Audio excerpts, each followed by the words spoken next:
Lee over somewhere on the East Coast at the moment, and Shane over in New Zealand. How are you both? Far, far East Coast. Lee, whereabouts are you at the moment? I'm still in Brisbane. Brisbane? I'm in Brisbane until Sunday week. So I've got another 10 days. And then I am in Central Victoria for almost a week. And then I'm back to Brisbane. So all over the place.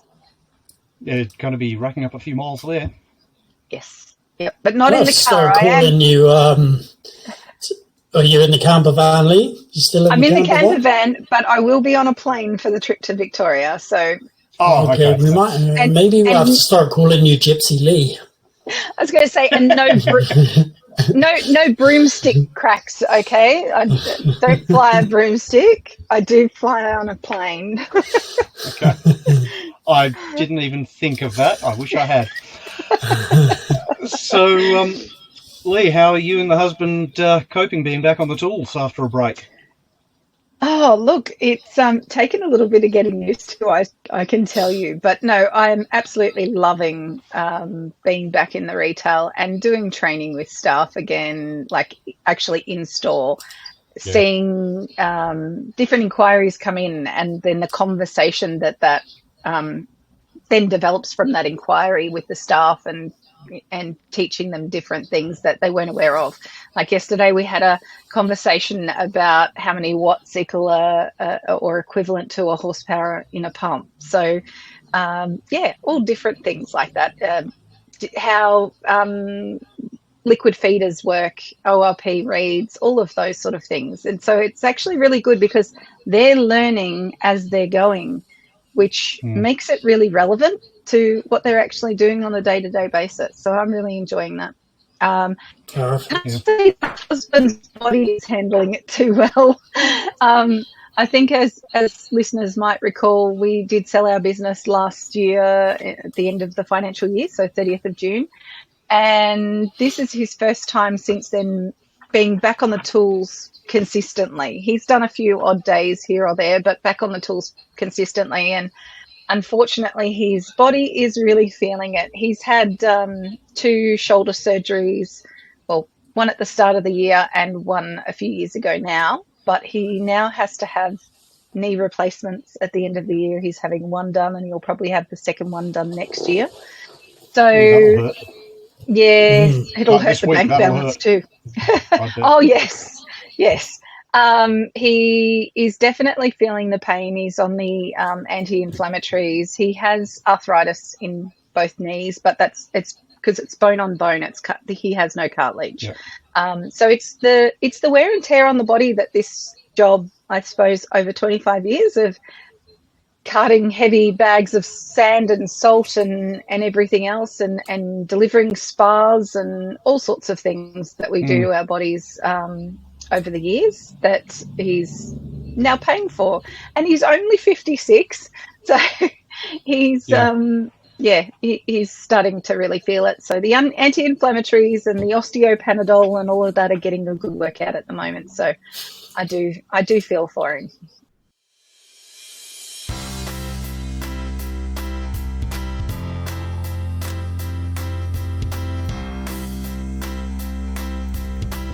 Buffer Zone Systems are the pool and spa industry specialists with a complete range of software for pool shops, service companies and commercial aquatic facilities.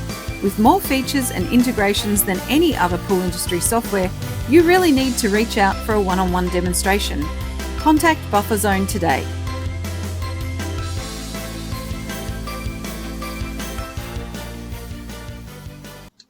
Yeah, it surprises a lot of people how physical the job can be. I've had customers say to me, "Oh, gee, I'd love an easy job like this. Are you hiring?" And what I say is, yeah, tomorrow you can come out on a job. We're digging a 20-metre trench, that's what, 60 feet or something, 20-metre trench in rocky sand full of tree roots to fit pipes in, to install pipes. And then we fill it back in again. So, join us on. There's a nice easy one for you. Here's your pick and shovel. But even, scrubbing pools. I mean, yeah, we're used to that. It's not hard to scrub a pool. But it's a great tricep workout, like brooming the wall of the pool. Yeah, the tricep muscles really feel it. If you've got a really hot day and, I don't know, 10, 12 pools, whatever, that have to be properly scrubbed, by the end of that day, you are knackered. And your back feels it, your arms feel it. So some of the things I do is if I've got a muscular injury or something, then I'll look at going to a physio. I weekly go to a chiropractor at the moment, getting things straightened out, and that's a big help. I know some guys who go for remedial massage, the proper, legit massage, not the dodgy ones, so they tell me. And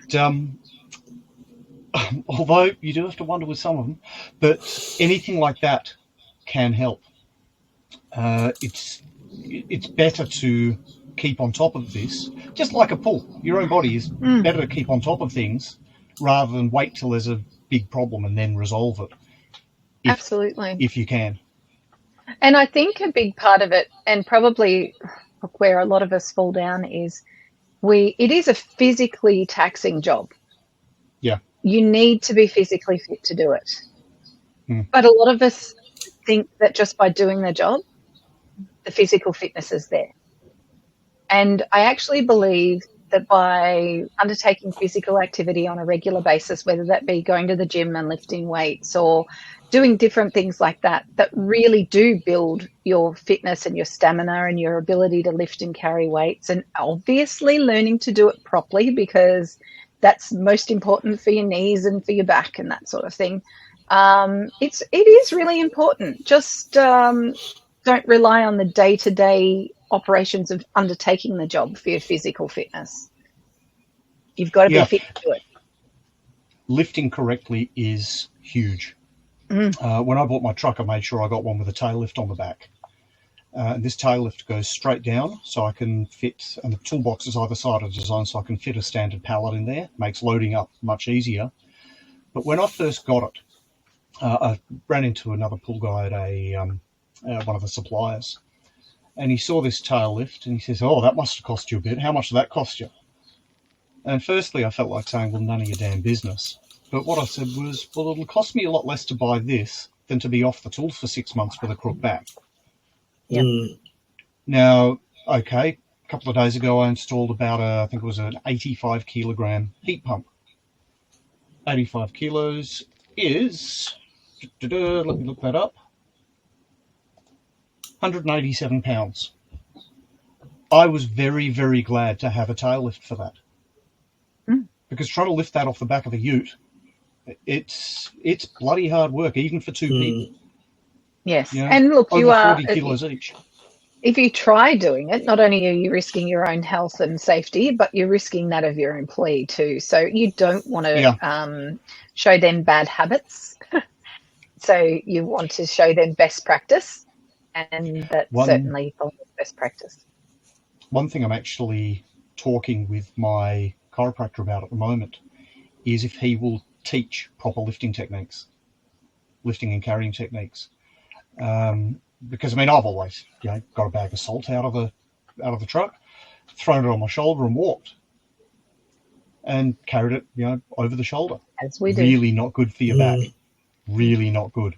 So a few things like that. Other things we can do: use lighter things when possible. For example, we've gone down from 20 litre chlorine drums and acid drums down to 15. And a fair few suppliers are no longer selling the 20 litre ones. They're only doing 15 because of that OH&S.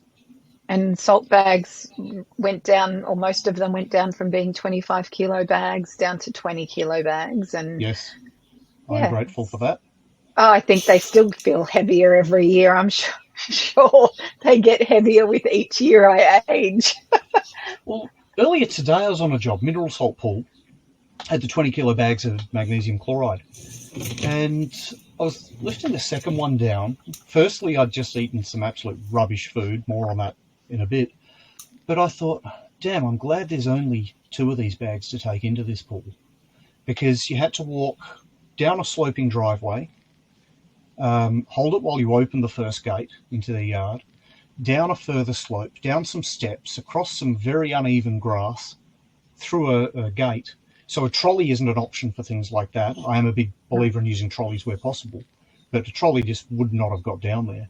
And I thought, halfway down with the second bag, I thought, I'm getting old.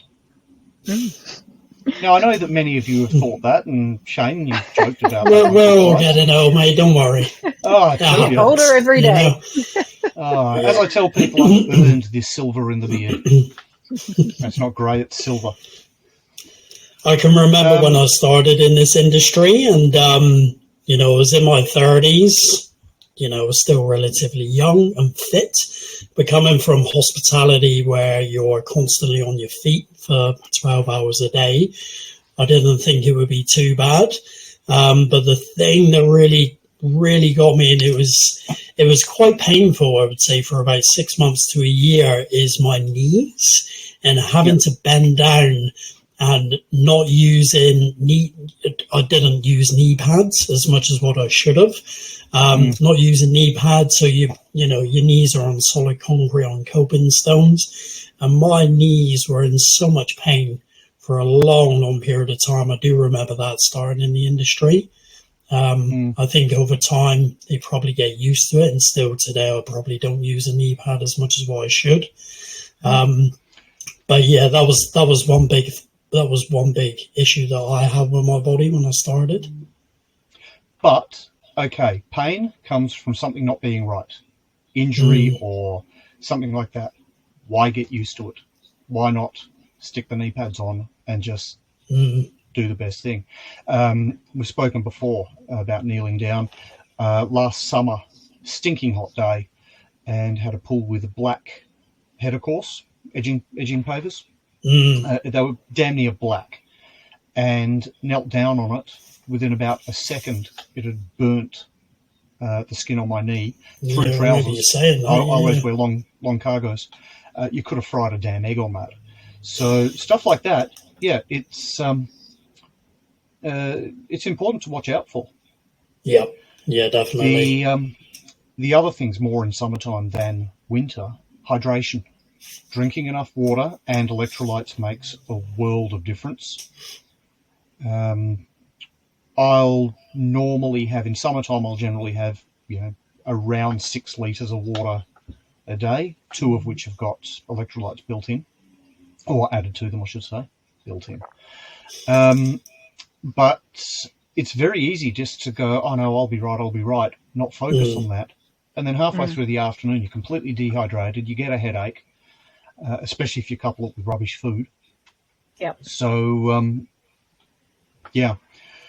But, it's I've actually noticed with a few of the businesses that I've been working with, especially in the northern states, that they actually have ice making machines for their staff, which is fantastic to encourage them to fill their water bottles. They have filtered water on tap, and they have ice making machines so that their staff can readily refill their drink bottles and keep hydrated, which is really good. Yeah. See, in summertime especially, I'll have an esky or cooler, or what do you call them, Shane? A chili bin. Have that in the... They do. Call it a chili bin. Yep. Who knew? I'll have that with ice and bottles of water in it. Again, a couple of them have got the electrolyte powder added to them. But again, it's so laughing. easy just... I can imagine I can imagine what Andrea thinks a chili bin is. I think we had this. I think we've had this discussion before, yeah. I think we did, yeah. Sorry. But it's, again, easy to throw in a couple of cans of Coke or energy drink. Or these, sports drinks, hydrating sports drinks. Don't know if you've ever seen how much sugar there is in stuff like Powerade or Gatorade or any of that sort of thing. So I've got a nutritionist I know has I recommended a low carb, almost zero sugar electrolyte powder. Not the most pleasant tasting thing in the world, but it helps when you're working out there. But food, I've made kind of glances towards that a couple of times. As you both know, just under a couple of weeks ago, I put myself on a diet, a keto diet. That is actually bloody hard to do when you're on the road. Because as you're driving along and you're hungry, the golden arches call to you. It's so easy just to pull in through drive-through and eat rubbish. Yeah. You can. You just don't eat. You can't have the bun. You can have the meat patty and the cheese. That's not real better. Not much better. No. And the good thing about KFC is actually the coating, so I'm not going to debate that. The coating? On KFC. On KFC, yeah. That's the good bit. If you pull all that off and you're only left with the meat, that's no fun. No, I had that today. I actually ended up with a headache afterwards. Oh, wow. So completely lost track of the diet today. But, Lee, I will send you my recipe for fried chicken. It is KFC, or yucky fried, as I call it, yucky fried chicken. It does not come close to the proper stuff. I'll send you my recipe and you can set. I think you might need to post this on the Talking Pools Facebook page, I think, Peter. Oh, yes. Let's get it out there. Let's get it out there to a wider audience, I think. If you would like that or any other recipes I have, please send your comments to talkingpools@gmail.com. But in an ideal world, I mean, it's easy to start the day off, mix up a protein shake and make it a good one, not, don't put all bloody rubbish into it. And you can make a couple of those, one in the esky, the chili bin, or and have the other one at the start of the day. But then having something in the vehicle that you can snack on, or a meal or whatever, but you've got to keep it cool. Because you don't want, your chicken that you've got or your meat that you've got sitting in a car that's hit, almost boiling point of water inside. No. And going off. You can get very, very ill from that. Yeah. But that's my main thing to tackle at the moment. Well, I heard you say before, Pete, that you ate some junk food today. So does that mean you broke your diet? I certainly broke my diet. Don't worry, Peter. I had McDonald's today as well. It was. I was in a rush today, and it is so difficult when you're so busy, and it is so convenient. There's I don't know if it's the same in Australia. In New Zealand, you're very limited with drive-throughs. And to be quite honest, all the drive-thrus are junk food. They're crap food. Nothing's good for you. So it makes it very challenging in that sense. Yes, my husband was a habitual McDonald's visitor at one point, to the point where he would drive through the drive-thru and they knew his order when he got to the window, which he should have been embarrassed about. It probably was at some level. But the funniest thing was when he actually pulled into the McDonald's drive-thru and the girl at the window said, what can I get you? And he said, Subway, but I can't get a park.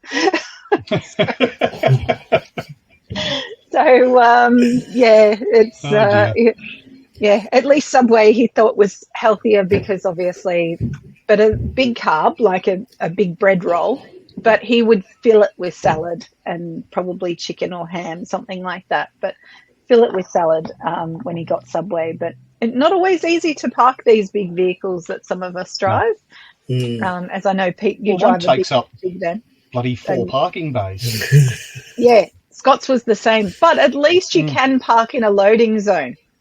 Because we're business registered, so that's a bonus. Good point. Yes, that's what I do whenever I have to go into the city for something and I'm in the truck. Loading zone, it's a truck. Parking inspector can have that debate with me if he likes. Well, you've got a business registration on it, and that's what you need. Here it's just typically says loading zone, either commercial vehicles only or loading commercial vehicles only. You are loading. You're loading your lunch into your stomach. I am loading mine. Yeah. You're carb loading. Yeah. Carb loading. Yeah. But no, it's something we've really got to be aware of. And it's very easy, as I have done consistently for the last 30 odd years, to just gain more and more weight, and not good for you. It's called the middle-age spread. Yep, can't admit it. I like to call it living the good life, but really, it's a lot of it's good. It's the beers after work to cope with the big day you had, and it's the meals on the run. And like, let's face it, we do eat on the run. So for years, you hear nutritionists say, "Don't eat your dinner in front of TV." Now we're eating our lunch at the steering wheel. So is it any different? We're eating mindlessly. I actually make a point to stop, get out of the truck, and eat and have half an hour off, because otherwise. And I think it's important for your mental well-being. Yeah. To have that mental checkout for half an hour, and hopefully not sitting on your device and checking Facebook and all of those sort of things. Actually just sitting in that space, in that silence, taking in your surround, smelling the roses or the grass or whatever it is, the sea air. Pull up to a park, or here we've got some beautiful spots around the rivers here. Yeah, and absolutely. Get out, take it in. There, just switch off for a bit. Yep. Another couple of things on the mental health side of things. I was saying earlier, Shane and I are both members of a networking organisation called BNI, and we meet once a week, and you get to spend a couple of hours with other small business owners. And I mean, I get a phenomenal amount of business out of it, a ridiculous amount out of it. But the big thing for me is the fact you're in this room and you've got other like-minded people who, look, none of the others are in the pool industry. There's 30 of us in our group, our chapter, all different professions, but everyone shares the same challenges faced by pretty much every small business owner. Well, look, being in business can actually be quite isolating. As I think I've said probably before on this podcast, is we do deal with people every day. Some of us deal with staff, all of us deal with customers. We are dealing with people every day, but we're going through this journey of being in business often alone, unless we have a business partner who does shoulder 50%, which is not common. If they shoulder 50%. Yeah, we're going it alone. And look, I even say in our business, it was my husband and I, but he didn't shoulder 50% of the responsibility of running the business. He was on the tools, and that's what he loved to do. That was what he was good at. That was his jam. I totally get it. But I was running the business alone, and it was actually a really isolating feeling. So you can feel like you're going it alone, and getting the support of others that are in similar situations or like-minded is really important. And I think it's absolutely paramount for the likes of Shane, who are a one-man polar, let's say, as they call them in the US. You're really flying solo, Shane, not only from a business perspective, but from a team perspective. You're out there alone. So how do you handle the mental balance? Listen to a lot of podcasts.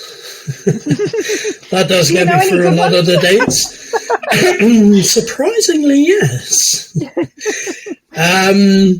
No, it can be very difficult at times. Within the last, I would say, at least this year, I've been trying to think about a lot more in how to grow the business, where beforehand I wasn't thinking about it as much. It was more just relying on cash flow. So that's kind of taken up a lot of my time now, if I'm just out there vacuuming a pool. It can be quite mind-numbing. When you've got a large pool, you're there for an hour, half hour, 2 hours, whatever it may be. And it can be quite isolating. So just trying to upskill myself and listen to as many things as I can. But what I have found is I'm probably listening to too much, and it's just going in one ear and out the other, rather than just trying to focus on, maybe 1 or 2 podcasts a day and actually, really absorbing that information. But it can be lonely out there. So lonely. But no, I should some days when you don't actually meet anyone. I mean, as you know, we're quite often go to a customer's house. We've got their key for their side gate or what it may be. Go in there, do the job, leave. And I mean, we've all had it where you might have 3, 4, 5 days without speaking to someone out on a job. The only people you speak to are, other than at home, where it's the wife nagging or the kids screaming. Or I didn't say that. And my wife doesn't nag, actually. She's great. Truly, not just saying that to get out of trouble. But you go to a supplier's place, that might be someone you speak to. With my team, there's an understanding that if they need to just ring up and have a chat, even if it's just small talk, go for it. If we're in the middle of speaking to a customer or got our hands full, as the case may be, they know that I'll always call back as soon as possible. But just having that access to talk to someone, because it can be tough out there. Look, and even in bigger teams, I know companies that have actually used WhatsApp or Microsoft Teams, something like that, to create a team channel that encourages just banter, sharing funny gifs like the and memes, that sort of thing, just to give some entertainment to the day and some lightheartedness and create some team camaraderie. No sort of work stuff. It's a non-work channel. It's just about staff banter, and maybe it's somebody's birthday, or it might be about the football and whose team lost and whose team won, or that sort of thing. But it does help unify what a team that might otherwise be 6 solo service techs in utes. It just helps bring them together and actually make them feel as part of a team, because you have to remember, as an employer, if you've got staff out there, you've got service technicians in vehicles and they're all solo polars, they are feeling this too. So you need to do things to bring them together, whether it might be that weekly team meeting where you throw out half a dozen donuts, or maybe not donuts because we're talking health here, but I'm sure they won't appreciate carrot sticks. But anyway, but and I was going to say pizzas on a Friday afternoon, but maybe not. Geez, I'm really falling in a heap here, haven't I? But no, like, in all seriousness, creating those team events is really important, whether it be team meetings, whether it just be a social event once a month, something like that, to help bring them together and make them actually realize that and feel part of a team, that they're valued and needed and wanted and liked, and it's a group. You could create that bond. It's important. I'm a big believer in the every couple of months or so, taking the team up to the pub, shouting them lunch, and normally quite a few drinks. I remember the first time I did that with Gabe, who worked for me. A few jobs in the morning had run over. We got to the pub at about, 2 o'clock or something, and I said, look, you're going to the pub with me. That means you take an Uber or get a lift in. You do not drive. And anyway, got home at 8:30, something like that night, and walked in. The wife and kids, I must have made a hell of a racket coming up the stairs, because they looked around as I walked in the door, and I just stood up proudly and said, I had a beverage. And my wife just said, no, Pete, you've had more than one beverage. And Gabe got into trouble because he was making too much noise trying to find where the key went into the lock in the front door. So his missus, what the hell are you doing? He's trying to find the keyhole. It's quite funny. I've taken my staff out to, we did barefoot bowling one night with a barbecue. We've done, we went to a comedy show, And so we went out for dinner beforehand and went to a comedy show so that we could all have a good laugh together. And they thought it was a great night. They really enjoyed it.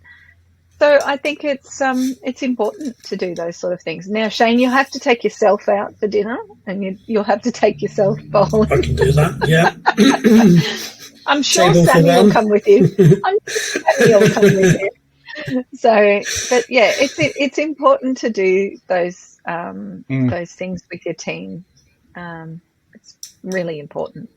Yeah, definitely. Yeah, now, we had a few months where we were getting the flu, and one of the guys had COVID, and all sorts of stuff went haywire, and we couldn't do the pub afternoon for a while, and we skipped a couple of them, and at the end the guys were saying, "Pete, when can we go back to the pub?"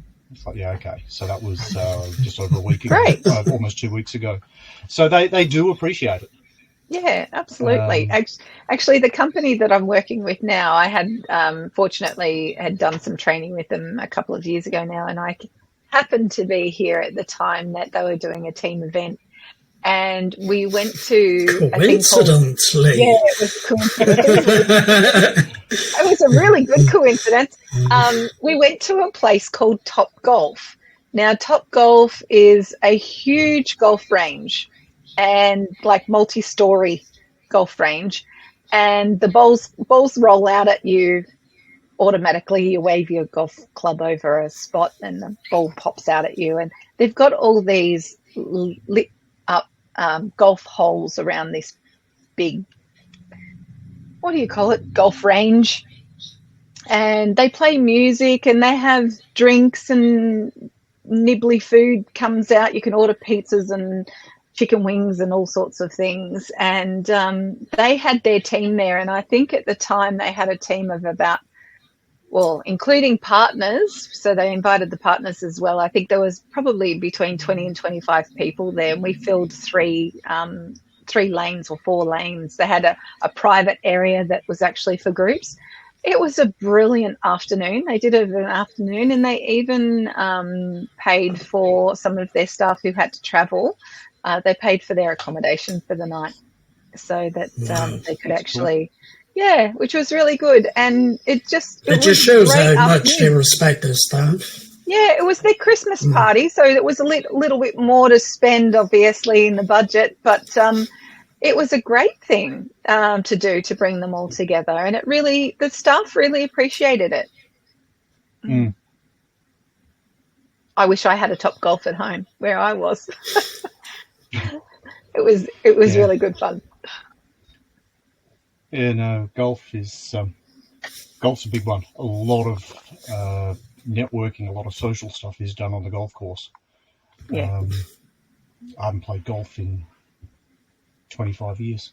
Well, the good thing about Top Golf, Pete, is you don't have to be good at it. It doesn't matter where you hit the ball. You don't have to pick the balls up. That's the best thing. So it's golf for super lazy people. Gotcha. Yeah, and they deliver food and drinks too, so it's super lazy. Perfect. Sold. So that's my kind of golf there. None of this walking for bloody miles and miles. Yeah, no, I like that. So looking after our well-being and our staff's well-being.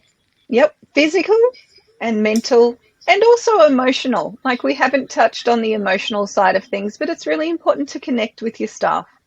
And for you too, to have somebody that you can connect to, a support person of some kind that you can draw on them for a shoulder to lean on, I suppose. So that's a big part of it too. But knowing your staff, knowing that you're there and prepared to listen and that you care about them is absolutely paramount. Just reach out. Let them know that you're there. Ask them how they're doing. Ask them how life is. What are they struggling with at the moment? How can you help them? They're big questions, and they definitely will be appreciated. Yeah.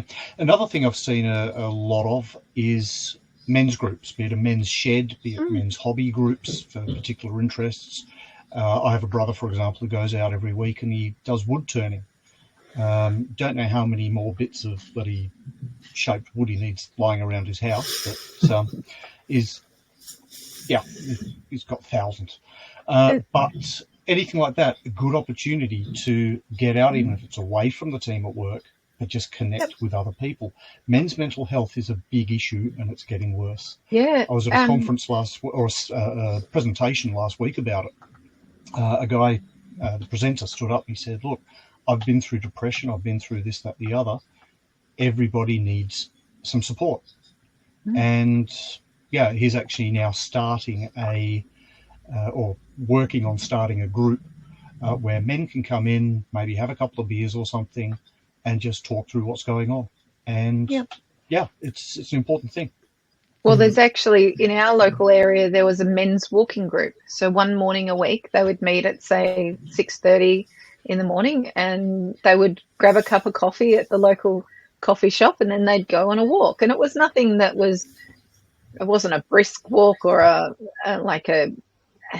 get physical event. It was purely just walking and talking and, letting it all out. That's exactly it. We all need a release. Yeah, definitely. Yeah, we carry a lot around on our shoulders, especially as business owners. But even our staff, they're carrying their own load. We just have to be mindful of that and make sure that we can support them, but also get support for ourselves if we need it. Yeah, 100%. All righty. So, thanks, guys, for joining me.